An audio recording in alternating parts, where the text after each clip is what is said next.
Senhor Deus, te damos graças, ó Pai, porque temos oportunidade de nessa noite, diante da Tua Santa Face, com a Tua presença e a ação do Teu Espírito Santo, temos a oportunidade de meditar na Sagrada Escritura. Temos a oportunidade, ó Deus, de refletir a nossa vida na Tua glória, na Tua santidade. E temos a oportunidade, ó Deus, de sermos confrontados com a Sagrada Escritura, a fim de que melhor possamos Te servir, em maior fidelidade, em adoração real a Ti, vivendo de fato para a Tua glória. Muito obrigado por isso, ó Deus, e que o Teu Espírito, nesta noite, aplique essas palavras aos nossos corações, para que possamos também vivê-las na prática, em nome de Jesus. Amém. Sentem-se, por favor.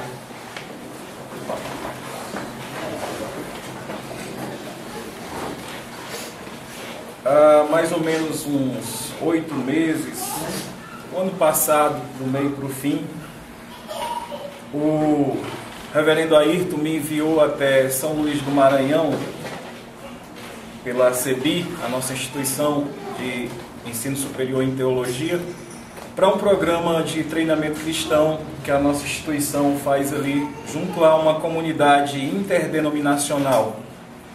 E o tema que ele me deu foi a dinâmica do pecado e as suas implicações práticas.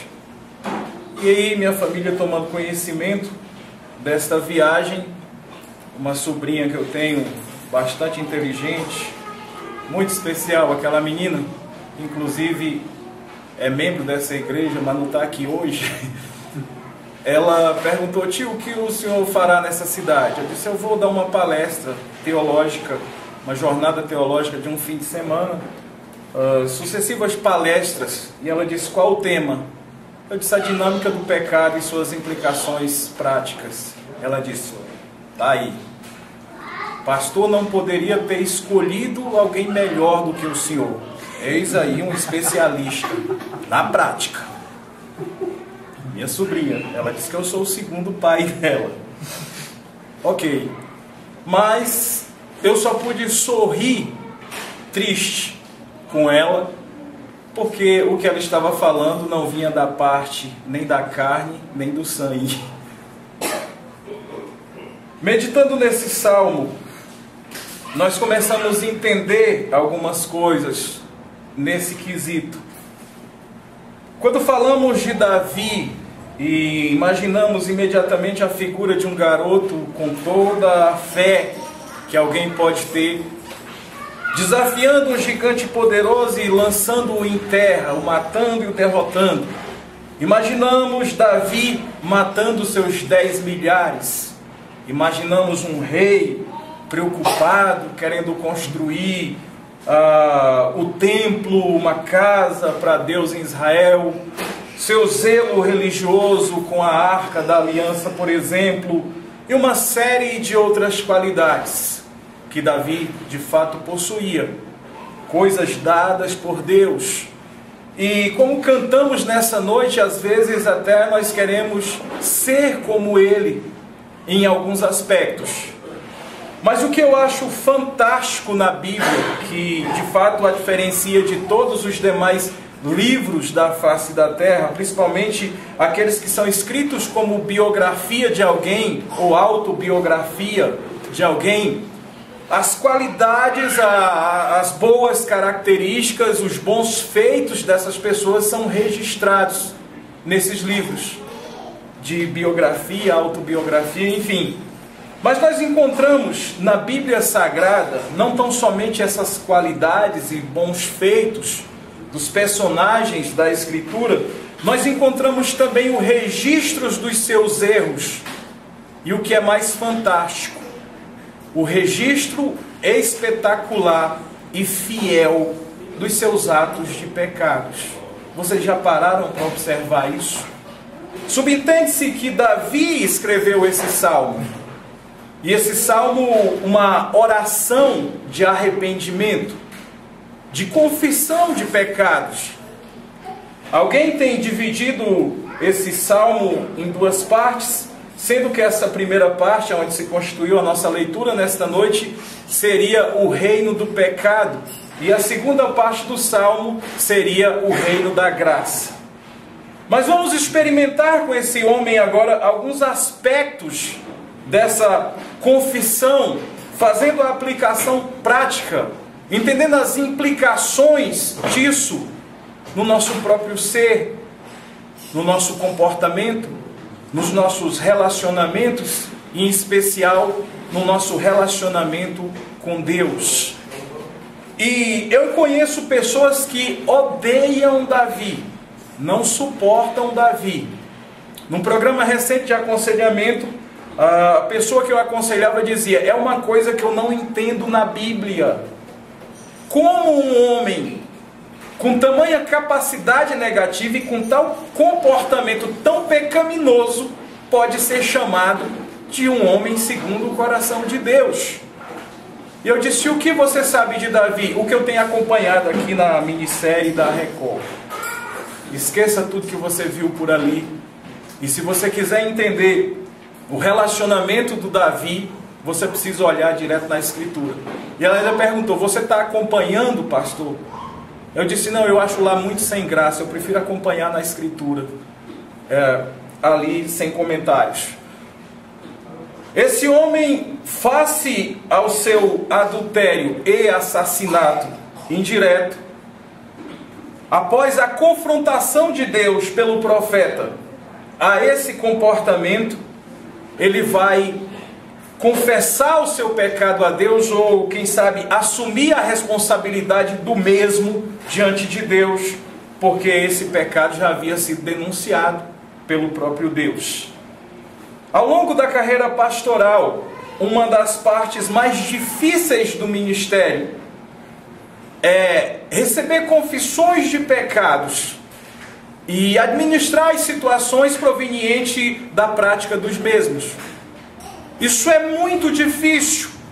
Agora, o desafio primeiro não é só ter que se envolver com a desgraça do pecado alheio e orientar essas pessoas a como lidar com isso em suas famílias, igrejas, relacionamentos, sociedade, enfim. O grande desafio do ministério pastoral, pelo menos no segmento onde eu fui pastor durante 15 anos, é ensinar de fato para as pessoas a doutrina do pecado, a doutrina do perdão e a doutrina da confissão. As pessoas, elas não entendem a gravidade disso.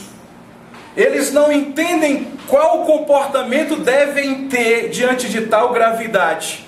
E eles não conseguem assimilar a proposta da graça face a essas questões todas. Então uma série de coisas é construídas até que essa pessoa chegue ao gabinete pastoral ou até esse ouvido cristão capaz de escutar essa confissão. Uma série de coisas acontece nesses corações, e eu em particular testemunho isso de várias maneiras há muito tempo. Há muito tempo. E aí, na maioria das vezes, as pessoas chegam e dizem: pastor, eu estou realmente muito abatido.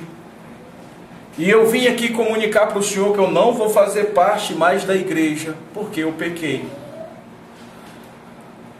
Bom, se eu não vou fazer mais parte da igreja, não tem sentido eu vir confessar esse pecado.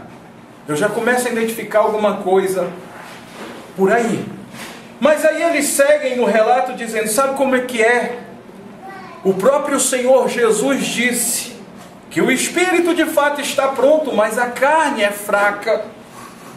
E até o próprio Davi, que era um homem segundo o coração de Deus, pecou. E aí vem a suposta confissão. E aí eu tenho que parar tudo e dizer: não, isso não é confissão de pecado. Não é assim que funciona. Isso é uma espécie de justificação, fazendo comparação com pessoas. Isso não é confissão de pecado. Há aqueles que dizem: olha, realmente eu estou em pecado. E eu sei que eu estou pecando, eu sei que eu estou errado. Mas, não, isso também não é confissão de pecado. Eu preciso entender algumas coisas. Primeira coisa, só existe um que pode de fato me perdoar e me redimir. Só existe um. Sabe, e o critério dele para fazer isso não está em mim ou em quem quer que seja. Primeira coisa que eu preciso entender. É por isso que Davi se pronuncia diante de Deus dizendo: compadece-te de mim, ó Deus, segundo a tua benignidade e segundo a multidão das tuas misericórdias. O Davi, ele não chega colocando os personagens do passado. Ele não chega dizendo: o senhor sabe, o Saul teve primeiro que eu aí, e esse cara deitou e rolou, e eu é exemplo dele também. Não. Sabe, Senhor, eu sou o rei, e esse povo precisa de mim por isso. Não. Tenha compaixão de mim, segundo o Senhor mesmo. Não por causa de mim, não por causa de terceiros, não por causa de outros personagens, mas por causa da tua benignidade e misericórdia. Diante disso não há barganhas, eu não tenho como negociar com Deus. Eu não tenho como chegar e fazer o que lá no Ceará a gente chama de adular Deus. Sabe aquela coisa: me perdoe, Deus, que o Senhor é tão bonzinho. Eu não. Mas não é assim que funciona. Para começo de conversa, nós somos encorajados a confessar os nossos pecados, a não nos pronunciar diante de Deus: Senhor, me perdoe porque eu pequei. Não. Nós somos encorajados a confessar esses pecados. Nisso virá o perdão. Não é eu chegar e dizer: me perdoe. Eu preciso confessar esses pecados a Deus. E o que eu apelo? Para as minhas qualidades? Para o que eu sou no corpo cristão? Para a necessidade que terceiros têm de mim, então eu devo ser perdoado? Não. Eu preciso olhar para a grandeza e para a santidade de Deus e saber que o critério dele é dele mesmo, e é por causa dele mesmo, e é unicamente seu. E eu só posso apelar para esse critério. Tem misericórdia de mim, porque eu mereço? Por causa de fulano? Por causa disso ou daquilo? Não. Por causa da tua misericórdia e benignidade. Eu preciso saber disso na minha confissão. Primeira coisa, o que é de fato confessar. Segunda coisa, saber de onde, por quem e por que esse perdão virá à minha vida. E aí eu tenho que entender a dimensão do meu comportamento errado. E é isso que Davi faz. Quando ele pede essa purificação que só Deus pode de fato realizar na nossa vida, ele diz: contra ti somente pequei.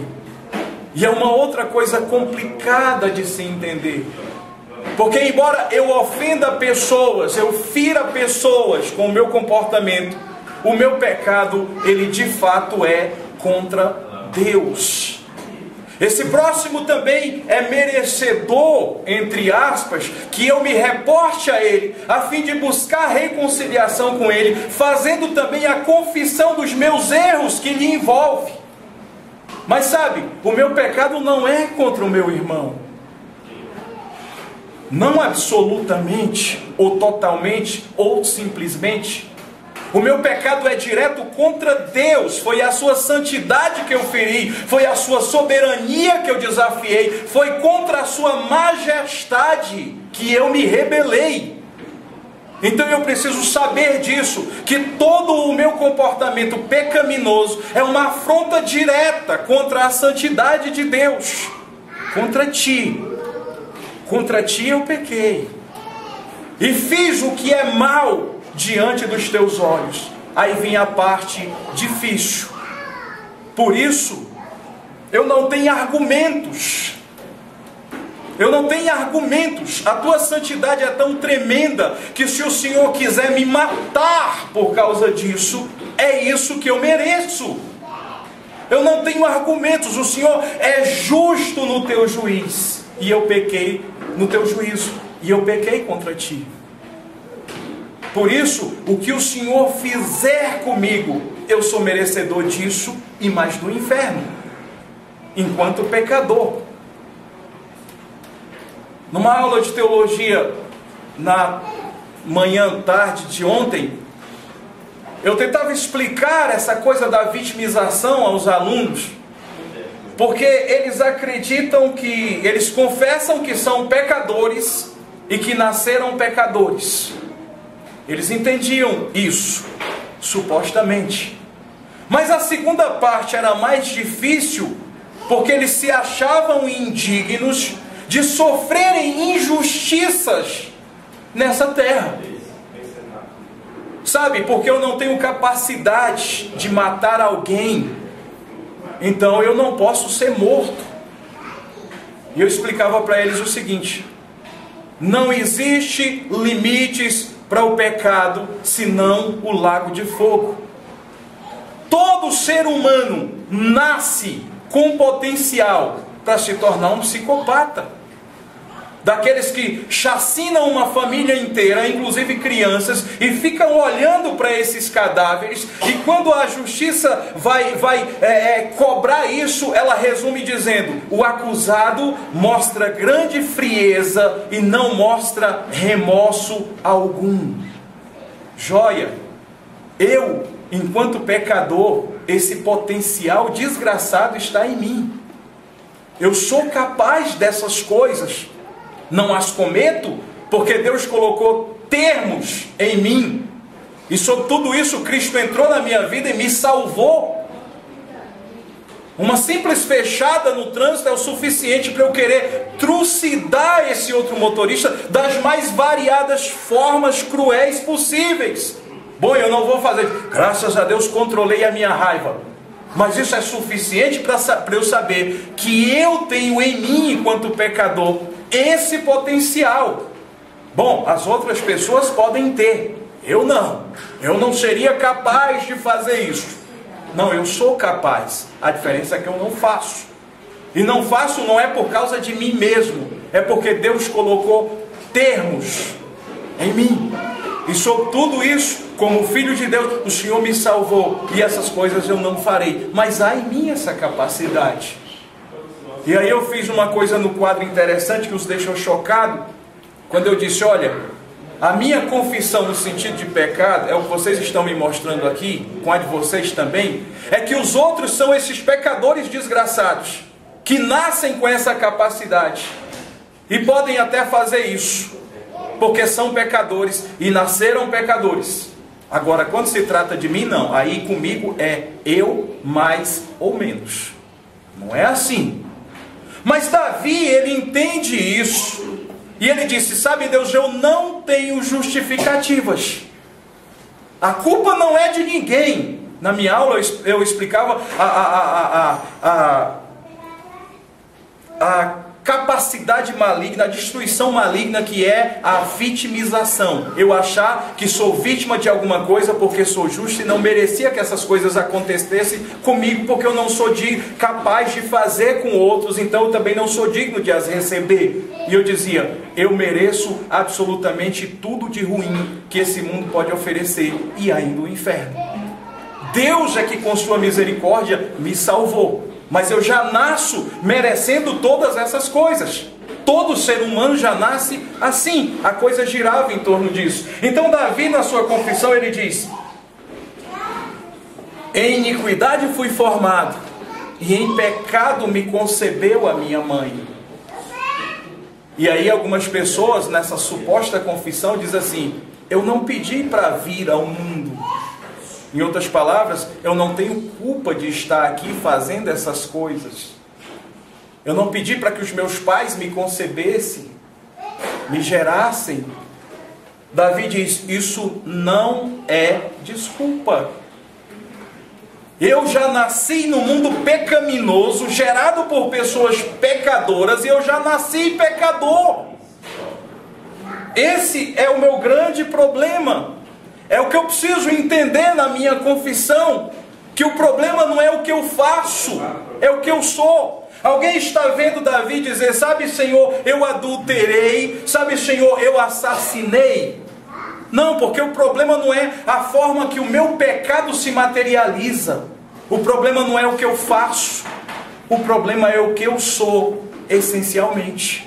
Esse é o grande problema. É por isso que a confissão dele gira em torno disso: eu nasci pecador, e se o Senhor me matar, o Senhor está coberto de razão. O Senhor é justo nesse julgamento, porque é isso que eu mereço. Por quê?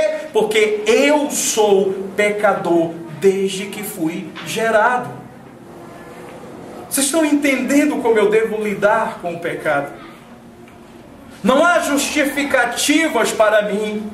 Não é culpa do meu pai que não me abraçou, não é culpa da minha mãe que me espancou, não é culpa dos meus irmãos que me injustiçaram porque eu era mais raquítico e fraco, não é culpa da sociedade que está perdida, não é culpa das igrejas que perderam o rumo e já não pregam mais a Escritura, não é culpa de ninguém. O problema sou eu. E nos atos penitenciais, no momento de confissão, eu faço sempre questão de salientar isso aos irmãos da igreja, dizendo: olha, tenha em mente na sua confissão que o problema realmente não é o que fazemos, mas o que somos. Tem misericórdia de mim, segundo a tua bondade, a tua benignidade, porque contra ti eu peco. Por que eu faço isso? Porque eu nasci pecador e essa desgraça tem imperado na minha vida e me feito cometer coisas que são contra a tua santidade. Eu preciso entender isso e sentir isso na minha vida, para que eu possa de fato fazer uma confissão sincera. Agora, nada que eu faço pode reparar o que eu fiz. Nada que eu faça pode de fato reparar o que eu fiz. Sabe, eu vou devolver o que eu pedi emprestado e não paguei. Bom, isso são atos corretos, mas não é isso que vai me purificar. Purifica-me o Senhor, e só assim eu posso ficar limpo. Só assim eu posso ficar alvo, se o Senhor me purificar. Aí vem o outro erro nessa confissão, quando eles chegam fazendo votos. Sabe, pastor, eu pequei contra Deus, contra a igreja, contra os irmãos, mas acontece o seguinte: já fiz um voto com o Senhor, que esse tipo de pecado eu não cometo mais. Isso é o cúmulo do absurdo e da ignorância espiritual e da Escritura. Eu não posso fazer votos dessa natureza.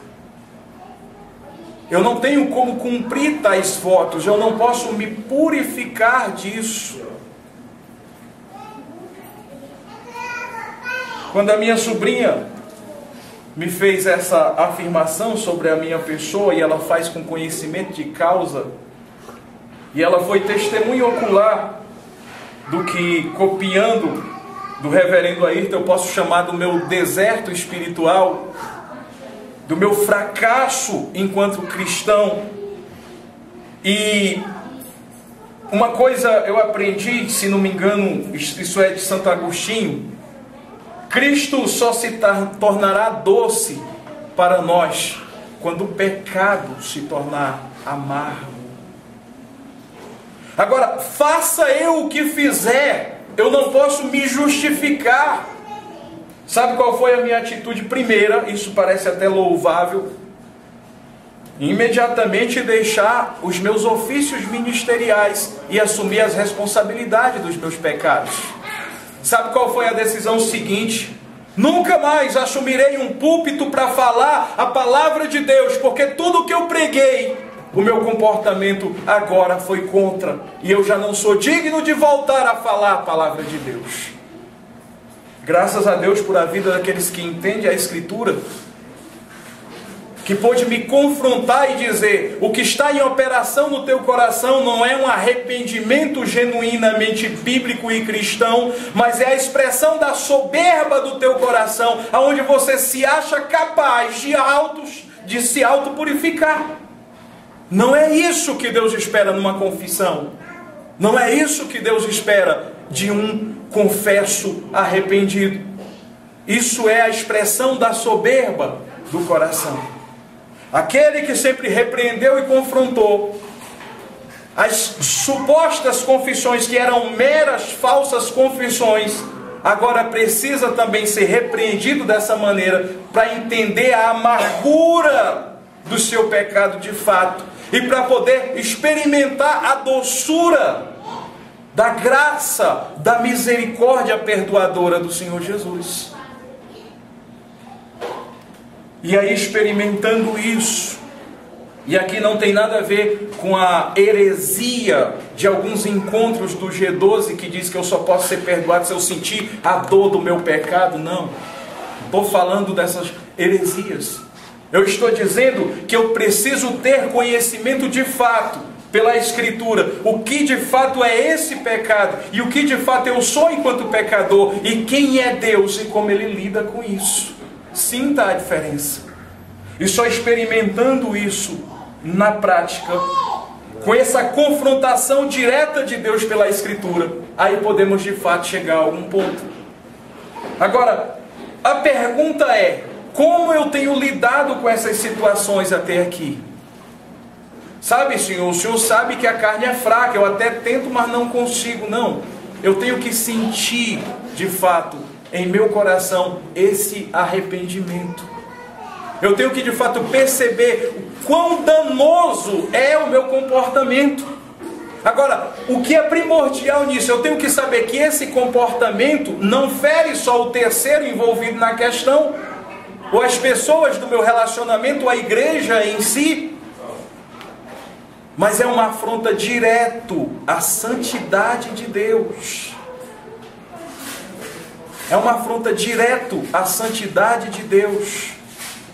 E aí nós vimos pessoas anestesiando a consciência com mentiras pregadas, minimizando os problemas, caçando desculpas teológicas na Escritura, pregações que me deixem momentaneamente satisfeito comigo mesmo, para eu não ter que lidar face a face com Deus e tratar da desgraça do meu pecado, confessar essas coisas todas. E aí, no meio desse processo todo, numa aula teológica, não havia música de fundo, não havia ninguém pregando e repreendendo ninguém por causa do pecado, não havia textos condizentes com isso. Num estalar de dedo milagroso do Espírito Santo em meu coração, eu pude perceber uma série de coisas, quanto a mim, pecador. E eu me lembro bem do que Deus me disse naquela oportunidade, e resumidamente seria mais ou menos assim: não importa o que você tenha feito, eu arrumo, eu conserto, eu endireito, eu purifico. Porque até então havia requisitos de meu coração que eu deveria consagrar a minha vida, que eu deveria orar mais, me achegar mais a Deus e tudo, para que as coisas todas voltassem ao lugar. E Deus me chama a atenção e diz: não é você que faz isso. Aí eu posso entender o Salmo de Davi, onde ele diz: só o Senhor, segundo a tua benignidade, segundo a tua misericórdia, pode me purificar e me tornar alvo como a neve. E aí, o ridículo disso foi um homem crescido, barbudo, nordestino, grosso, rústico, em pleno Nordeste, no meio de um bando de nordestino, com os mesmos conceitos, e com pessoas de outras culturas e de outros países, agora se derrama em lágrimas de forma ridícula e humilhante, na frente de todo mundo. Agora entenda, quem me conhece sabe que eu só chorava em situações extremas, em velórios, em notícias de morte, em situações extremas. Mas agora você tem esse marmanjo se desmanchando em lágrimas. Agora, o gozo e a paz no coração, e a restauração e a purificação e as certezas do porvir proporcionava uma convicção tão grande em Deus e uma contemplação tão fenomenal da pessoa de Deus e de sua graça, que as lágrimas praticamente não foram percebidas. E aí, sendo isso tudo muito pouco, ainda tenho que lidar com a chacota de 12 companheiros, em especial do meu próprio pastor, que vai ver esse vídeo, dizendo: foi o choro mais nojento que eu já vi na vida, porque o cara não tinha força nem ânimo nem para limpar lágrimas e outros fluidos que saíam do nariz, por exemplo, e essa coisa toda, e fica essa zombaria. Mas eu recordo disso com muita satisfação. E aí nesse salmo, especialmente no versículo 10, numa aula de teologia, diga-se de passagem, chata a beça, estávamos fazendo uma transliteração do hebraico, do versículo 10 do Salmo 51, enquanto o professor Ayrton Williams dava a tradução dessas palavras. E eu tive que parar alguma coisa aqui internamente para que a cena de Recife não se repetisse aqui outra vez. Porque esse texto, segundo ficou muito claro naquela aula do português, aqui no versículo 10, não expressa de fato a grandeza e a riqueza do que o texto original está dizendo. E aí eu voltava, passeava por todo o meu deserto e chegava até esse oásis, que foi aquela outra aula de teologia, e me recordava e glorificava a Deus pela maneira que Ele trata com pecadores confessos. E ele explicava mais ou menos o seguinte, com a tradução a partir do texto original, no versículo 10, que, sabe, cria em mim um coração puro e renova dentro de mim um espírito inabalável ou reto, não expressa de fato o que o hebraico está transmitindo, porque a ideia, segundo o professor aqui, é que isso é muito claro, prático para nós. Eu jamais terei esse desejo de um coração puro se Deus de fato não plantar isso em mim. Não plantar isso em mim. Sabe, eu vou desejar o pecado e eu vou abraçá-lo com tanta força que nada me fará querer largar esse pecado ou esses pecados. Porque enquanto pecador por natureza, eu amo, adoro, desejo, quero o pecado e não quero deixá-lo de forma nenhuma. Então só Deus pode de fato vir em mim e fazer nascer em mim essa aversão ao pecado, esse coração puro, esse coração verdadeiro e sincero, que se coloca diante de Deus com autenticidade e com confissão verdadeira.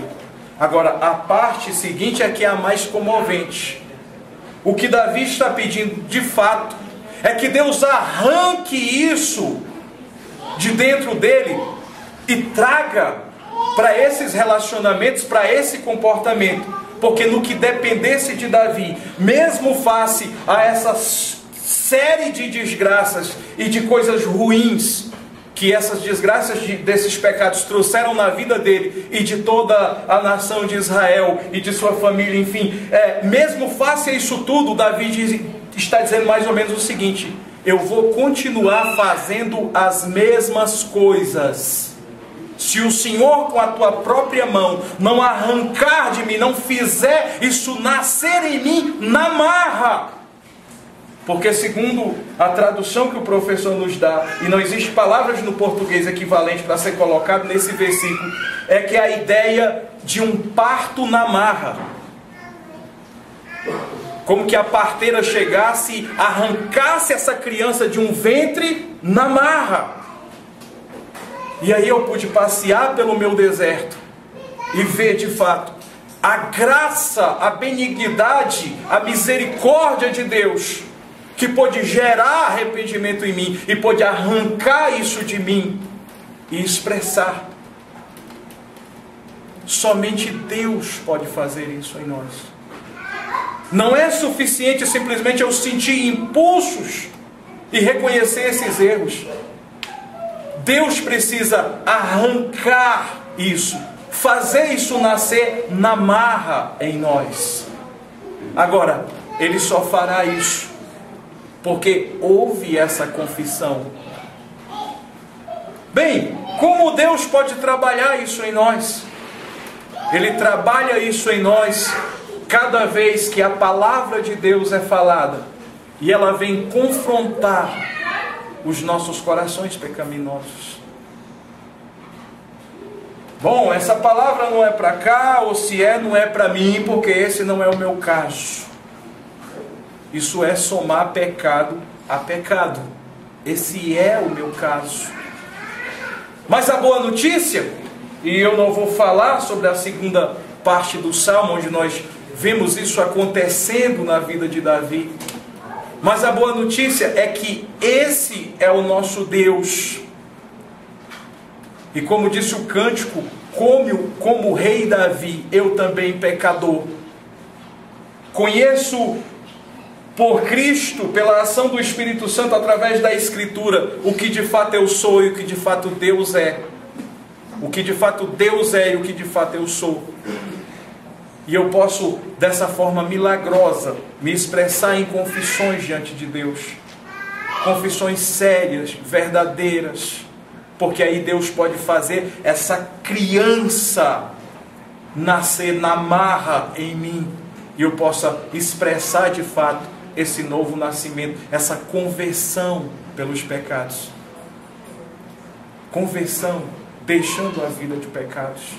Agora, enquanto eu disser que isso não é comigo, enquanto eu disser que eu não tenho esses pecados, e que está tudo normal e que é assim mesmo, e que nós estamos no século 21 e a modernidade aceita isso, que a igreja tal prega desse jeito, que o pastor tal pregou do outro jeito, que o conselheiro tal deu tal conselho, e me esquivar das minhas responsabilidades diante de Deus quanto a isso, então eu jamais poderei ser restaurado. Não é a mim que eu devo odiar, é o pecado.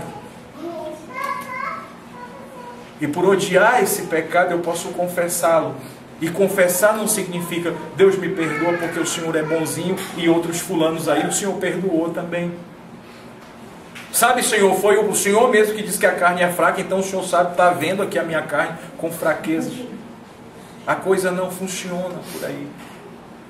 Eu preciso quebrar toda essa sequência de entendimentos errados.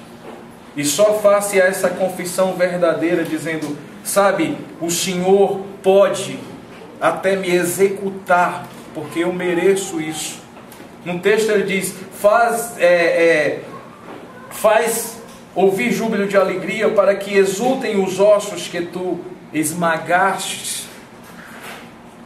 E pecado precisa ser de fato esmagado, espremido, expurgado, porque enquanto ficar raízes dele em mim,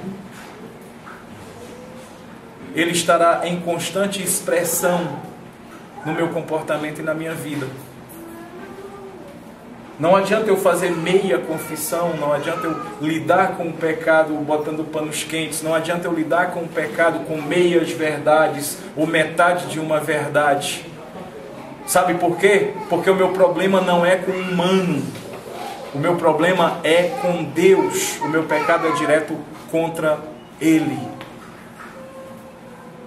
E aí, esse pecador especialista, com conhecimento de causa, com implicações práticas disso, pôde experimentar a restauração, como qualquer um nessa noite, enquanto filho de Deus, pode experimentar essa restauração. Curvemos as nossas cabeças, falemos com o Senhor sobre isso por um momento.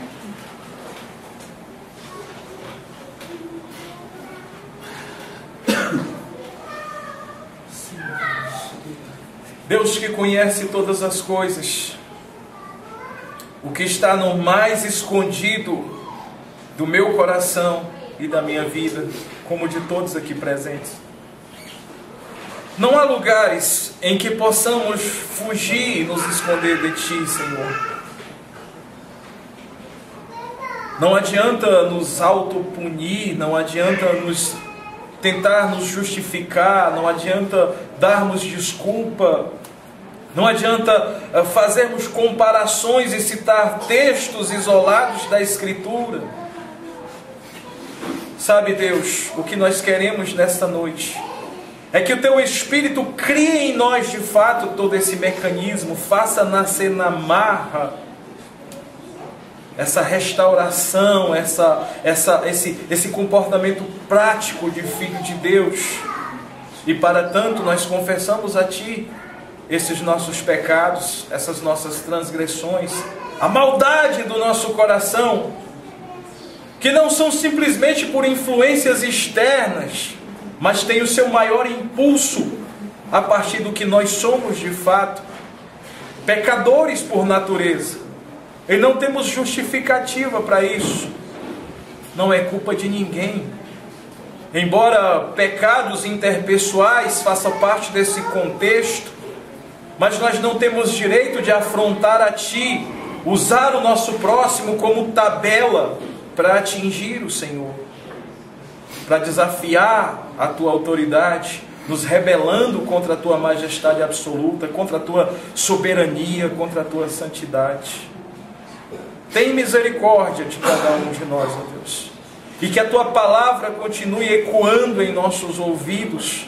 E que possamos viver isso na prática, em nossos relacionamentos e no Teu reino. Para que o nome de Jesus de fato seja glorificado.